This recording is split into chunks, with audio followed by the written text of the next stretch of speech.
Welcome back to the forest, mystical beings. I'm so excited because in today's video I really want to connect with the trees. And though I usually connect with the trees, I want to share with you some of my favorite tree beings and what makes trees so powerful as teachers to so many of us. So I really want to connect with willow, connect with oak, maple, birch, and explore with you how these trees exist and what they can teach us, from their roots to their leaves to their bark to how interconnected they are with everything and everyone. So let's go on a little journey. This is one of my favorite trees on the land.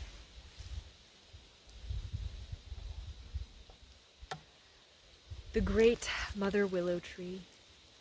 Now, this willow tree is especially unique because it's actually located on our well, on our drinking well. So all of our well water is actually infused with willow. Now, the willow tree is very, very sacred because within its bark holds extremely important properties. Salicylic acid, which is used in aspirin, is actually made from the bark of the willow tree.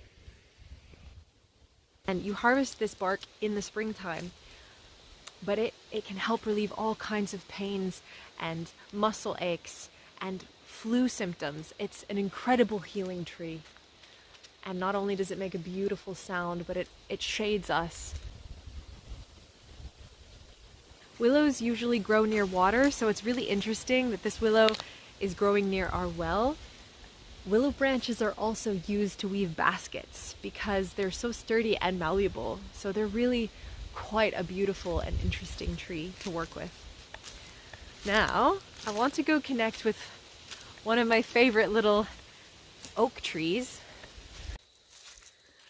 So this little oak tree is actually really, really important to me because it's one of the only trees I can actually climb. So I'm going to climb this one today, and hopefully we can get a little bit of a view and explore the power of the trees while being in a tree. So I haven't climbed a tree in a very long time because my back has had so many different injuries from being crushed by a tree, but now I'm gonna go climb it and hopefully my back doesn't hurt too badly. We will see. So let's get climbing.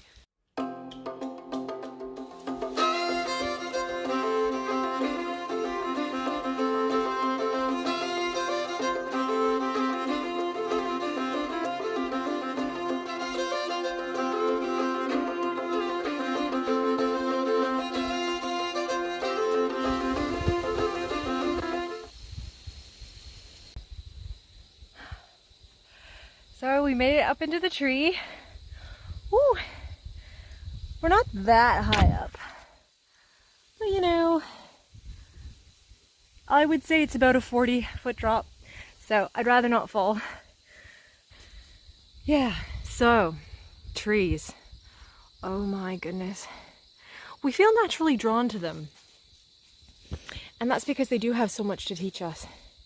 Oak trees, they are extremely resilient.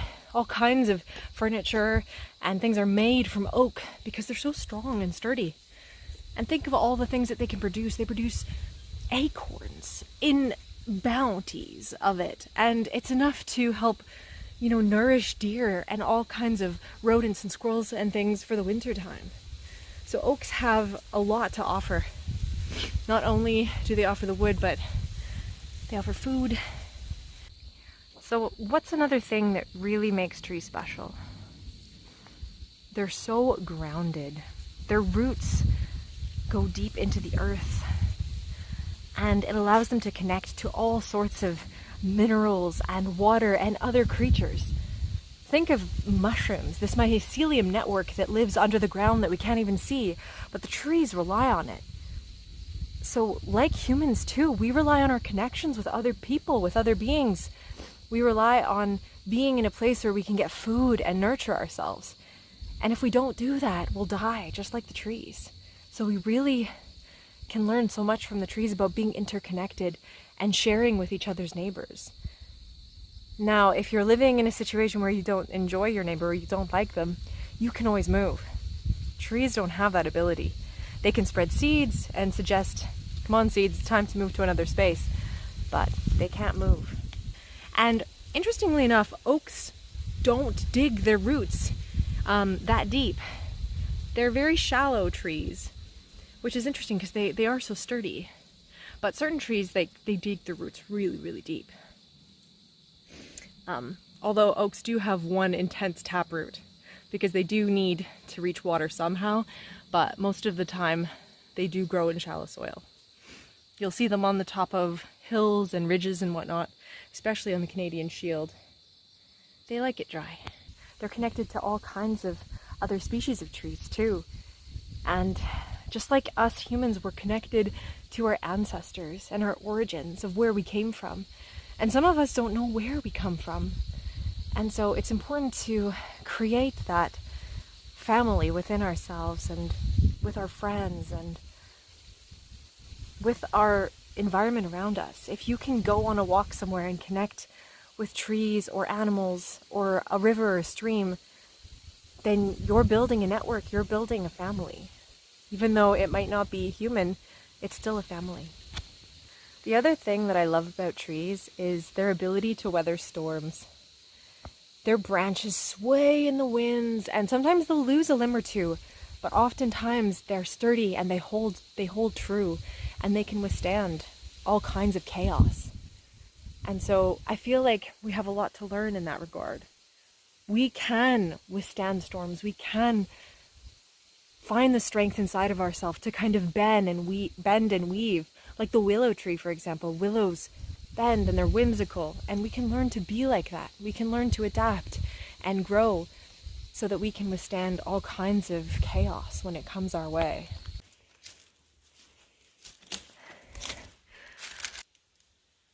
Birch is another one of my favorites. It really teaches us about the ability to shed layers when we no longer need them. Like a snake shedding its skin, we can really grow into that new form, that fresh being, and feel the world and see the world from that new perspective. And honestly, when you can shed those layers, you really start to see that they were maybe holding you back. They were maybe keeping you stuck, right? It's like wearing clothes that are too tight. You need to, get new clothes. You need to shift and maybe dress differently, or maybe you want to shift your hair the way it looks, or change your glasses. Like it's all about shifting and moving into that being that you know to be you in that present moment. Aspens, strangely enough, these ones that tower over us here, they're mighty. They're made to grow fast, but not strong, okay? So we can learn from the aspen that maybe we want to, be productive and work really hard and finish a project. But in the end, it's meant to be short-lived. It's short bursts. They will fall, they will crash, and they will be the nutrients. They will be the food for the saplings beneath them. But they create this beautiful canopy of shade so that a lot of the younger trees, like the conifers here that don't like too much sun, they can grow. And they'll feed on them when they fall. Everything is so interconnected. Over in there is an entire forest of cedar trees. And cedars are incredible beings also, because you can build all kinds of sturdy things with them, and they're waterproof, so you can keep it outside. And these leaves are incredible for making smudge sticks. They have such a powerful, powerful aroma to them. Very healing and cleansing. Oh, I wish you could smell it. Oh!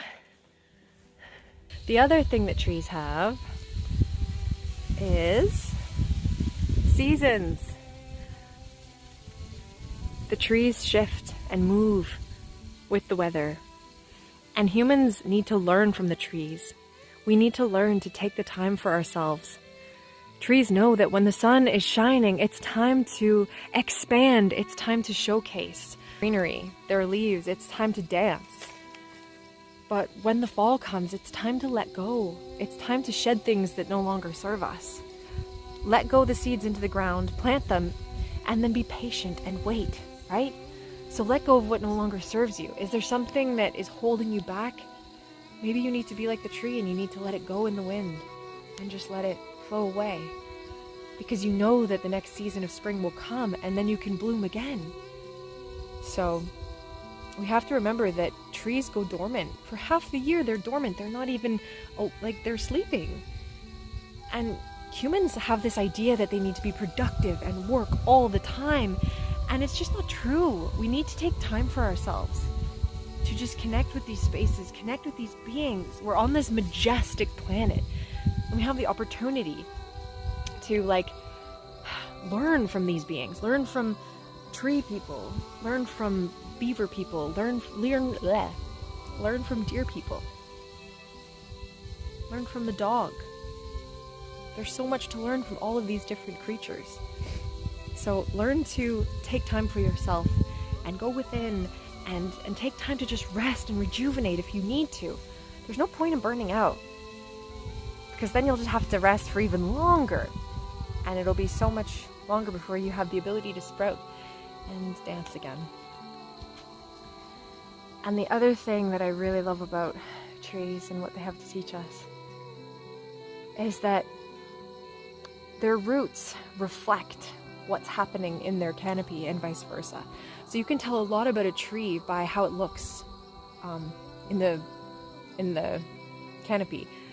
If it's browning, or if it's wrinkled, or if its bark looks like it's falling off, you know that whatever's going on beneath, something's wrong. Something's wrong. So that's exactly how it is with humans too. Our inner world is the roots of the tree, right? It's what we can't see, but it's so important, and we need to nurture it. We need to nurture our inner world, our inner psyche, our inner spirituality, because that's where the fruits are born from. They're born from the dark, and if we're rotting beneath the surface, if we don't have the nutrients, if we don't have the proper elements to sustain us, we're going to decay. So like the tree, we really, really have to surround ourselves with a beautiful network, whether that's being close to a park or having friends and family that are nearby that you can connect with, or someone who's really important to you. You need to nurture that. You need to find that interconnectedness, because that which is below reflects on the above, just like this beautiful tree here. Look, you can see so far into the distance. That's the other thing about trees, is that you can have this whole other perspective just by climbing into them. So that's the thing. By climbing into your soul, almost, you have the ability, there's the wind, just like I said, oh my goodness. You have the ability to see from a new perspective. So climb into the different elements of yourself, climb into the different beings, and know that you can make anything into reality. Ugh, now I'm kind of stuck. Not so long ago, I was unable to move, really. I was crushed by a tree, much like this. And yeah, I was bedridden for a while. And slowly but surely I was able to walk. I needed patience. That's another virtue of the trees. Trees teach us patience. Because this tree I'm in right now is probably about 50 years old. It's taken time to grow. So we need to really appreciate that. And know that, certain things won't happen overnight. They're not going to happen in a heartbeat. But in a few heartbeats, in a few days, maybe in a few weeks or something, things can manifest. But things do take time. Things can take years. And we just assume for things to happen so rapidly in this day and age. And that's just not how it is. Trees know that they take time. Everything in the tree's life is longer, right? If they're attacked by a pest or something, their reaction time is a lot slower than if we're attacked by a mosquito, right? If they're attacked by some sort of ant invasion or termite invasion, they might send out chemicals and things into their bark to try to deter this insect. They might send out scents into the air to warn other trees, but it does take time. So, being patient is truly important thing to learn from the trees. So I really want to take a moment to just be grateful for whatever you can be grateful for. Ooh, But it would be really beautiful if you can go outside sometime in the near future and just connect with either a tree, or if you can connect with some animals, birds, squirrels, whatever, a stream, a pond, a lake, bulrushes, anything. Just sit with it and be present with it and watch how it moves, watch how it is. Because there's so much to learn from every single plant, every single creature, every single mushroom. There's so much to learn. And the tree agrees. So, yeah, connect if you have the time to connect with one of our Mother Earth beings. I'm sure she has lots to talk to you about. And I'll just be in this tree for a little bit longer. Because I can't climb her in the winter. I'll only have it a couple more months before it's snow and everything is slippery and icy. So, speaking of trees, one last time, I have a couple questions for you if you're interested. Oh, I'm scared. Yeah, speaking from the trees, what do they have to teach us? So, is there anything that you want to let go of? Is there anything you need to release that you're not letting go of? Because it's fall now and the trees are getting ready to shed their leaves. Is there anything that you need to shed and release to move forward into your next season? Or is there something that you're really holding on to tight that you need to let go of? Are you content living in the forest that you live in? Are you content there? Or is there somewhere else you'd like to move to? What does growth look like to you? Does it look like expanding and traveling around? Or does it look like maybe having a homestead somewhere, having a family? What does growth look like? Maybe it's about accruing more wealth, more money so that you can be more independent. Or maybe it's just connecting with your soul and knowing what it is that you really, really want. Because sometimes we think we know what we want and then we get it and we're like, oh God, this is not what I wanted at all. So sometimes the key is knowing what you don't want so that you can know what you do want. But yeah. Well, I hope you enjoyed our little forest connectedness, being in this tree, looking out at this beautiful, beautiful view, and enjoyed some of the other little walks in the woods. And yeah, I really hope you enjoyed it. So if you did, you can like it if you like it. You can comment if you want to. I'd love to hear what you're shedding, what you're releasing, how you feel trees could impact you in your life. Have you had a special connection with a tree maybe? And yeah, if you just want to share anything, that would be great. And if you want to follow and subscribe, I'll make more content about me in the woods. And if you want to suggest a video, that would be great. I'm free to answer any of your questions. So until the next time, as the wind blows.